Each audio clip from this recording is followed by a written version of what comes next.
What's up guys, Brett Medlock here. Wanted to give you a quick review / rundown of my thoughts on MeiQ, Labyrinth of Death. If you don't know, this game is a dungeon crawling role-playing game where you play as a group of girls. Specifically, you play as a girl named Estra, who is the normal one out of the bunch, I would say. All the other girls have specific qualities about them that make them really unique and causes the group to clash when it comes to different personalities and just talking to each other in general, which I thought was really fun. I thought that really added to the game's story, even though the story itself is kind of bland and you're not really getting much out of it. At least you're enjoying the communication between the characters along the way. I thought it was pretty charming, pretty interesting to say the least. But like I mentioned, as for the story overall, there's not much to it, which disappointed me in the end. But luckily the game actually gives you pretty addicting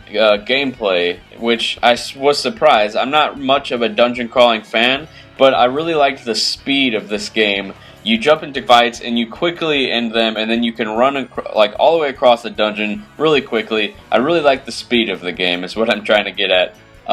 I don't like backtracking, but in this game it wasn't that bad because it allows you to hold down a run button, which basically does all the steering for you, and only every once in a while it'll steer you the wrong way, and you just gotta fix the path, and you can just travel very easily, which I just thought was awesome and I'm not used to in dungeon crawling games. The last one I played was Persona Q, and I thought that the traversing through the dungeons was pretty slow and pretty annoying, but this game does it very well. As for the battle system itself, I thought it was pretty fun, but also pretty simplistic. You're using these giant robots called Guardians, and you can change their body or left arm or right arm to pretty much suit your needs in battle. You can buy new parts for your Guardians at a shop, but to get the really good parts, you just gotta use recipes and pretty much build them yourselves.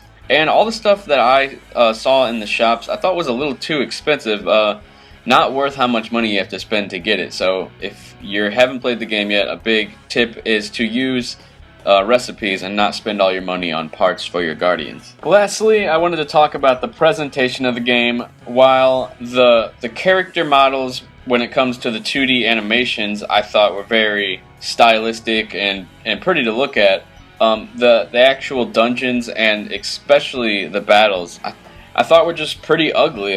There's not much more I can say about it. I think that it looks more like a DS game, like an original DS game, and not like a Vita game, in my opinion. I did like the different color palettes that you're getting throughout the dungeons, but when it comes to the battles themselves, just the models of the Guardians, while the design and the look of them is cool, the jagged textures just make them look ugly. So what started off as a good game slowly became more of an okay game. The gameplay gets a bit repetitive, the story isn't very interesting as I was mentioning before, but I did like the characters, and I did like the Guardians, and just the battle system itself, and also the speed of the game. So if you're looking for a time waster, this one is a fun ride, but it's not a necessary ride. If you were thinking about buying this game now, you might just want to wait for a sale, then I think it'd be more worth it. Thanks for watching, subscribe if you like this video, be sure to check out my other Vita reviews, and there are more to come. I will talk to you guys later.